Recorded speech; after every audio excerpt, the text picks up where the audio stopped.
বছরের লিজের জমি দেওয়ার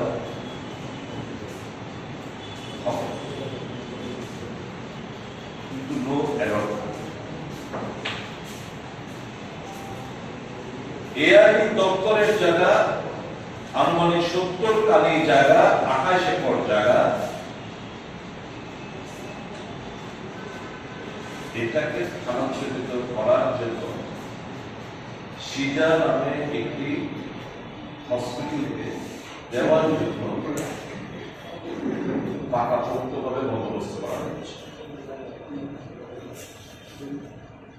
রাজ্যে হাসপাতাল হবে, মানুষ তার সুবিধা পাবে, কেনা সবাই সংবাদ জানা, কিন্তু তারও তো একটা সিস্টেমিক প্রক্রিয়ার মাধ্যমে চলতে হবে। আমি কাউকে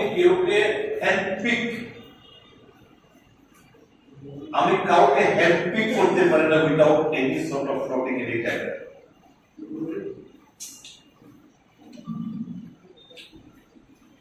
আমি যখন স্বাস্থ্যমন্ত্রী ছিলাম তখন আমি টেন্ডার কোড করেছিলাম এই রাজ্যের মাল্টি সুপার স্পেশালিটি হসপিটাল খোলার জন্য। আমি কাউকে হ্যান্ডপিক করে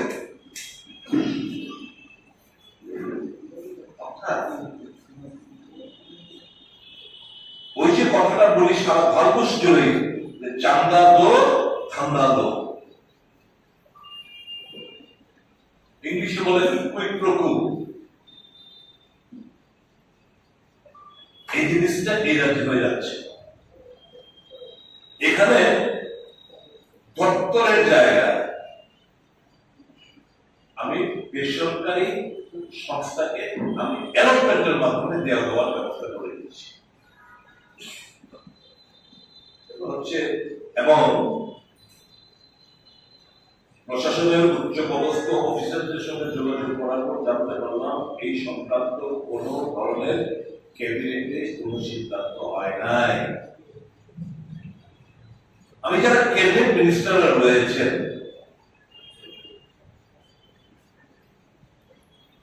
তাদেরকে জিজ্ঞেস করতে, আপনাদের কি কোনো মান সম্মান বোধ নেই?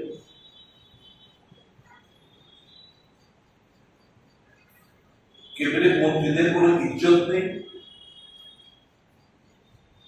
যে তাদেরকে অবহেলা করে অবজ্ঞা করে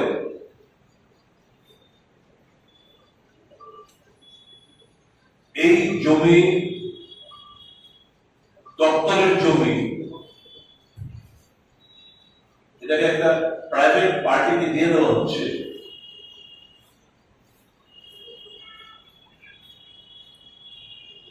এটা পারে কিনা?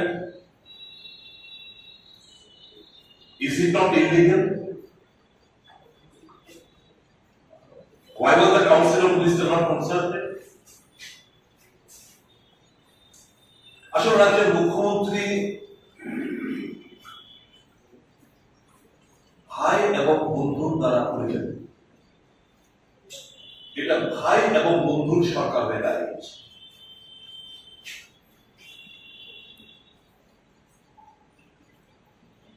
চান্দানো ঠান্দানো এই তো চলছে রাজ্য জুড়ে। ভাই বন্ধুর সরকার বিরুদ্ধে ভারতীয় জনতা পার্টি ব্যবস্থা নেবে এই প্রত্যাশার আগে নয়তো আগামী দিন জনগণ তৈরি হয়ে আছে। দেখছেন হরিয়ানার আগামী এক দুদিনের মধ্যে 8 তারিখ রেজাল্ট বেরোবে। সারা ভারতবর্ষের মানুষের প্ল্যান বুঝুক,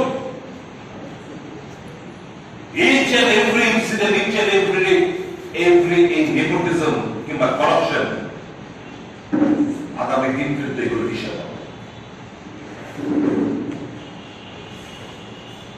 আমাদের দৃঢ় বক্তব্য, সাংবাদিক বন্ধুরা আপনারা জানার চেষ্টা করবেন, কাউন্সিল অফ মিনিস্টার্স যারা রয়েছেন তারা জানার চেষ্টা করবেন, এরওপি দুজন প্রাক্তন মুখ্যমন্ত্রী এবং ভারতীয় জনতা পার্টির নেতৃত্ব এবং যারা বিধায়ক রয়েছে ট্রেজারি বেঞ্চ, অপোজিশন বেঞ্চ, আপনাদের গোচরে আমরা I have revealed. Now it is upon you people to act.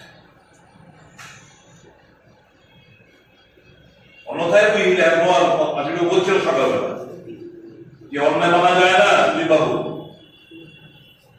আপনি পাবলিক ইন্টারেস্ট লিটিগেশন করবেন। আমি বললাম আপনি যদি আদেশ করেন অবশ্যই করবেন।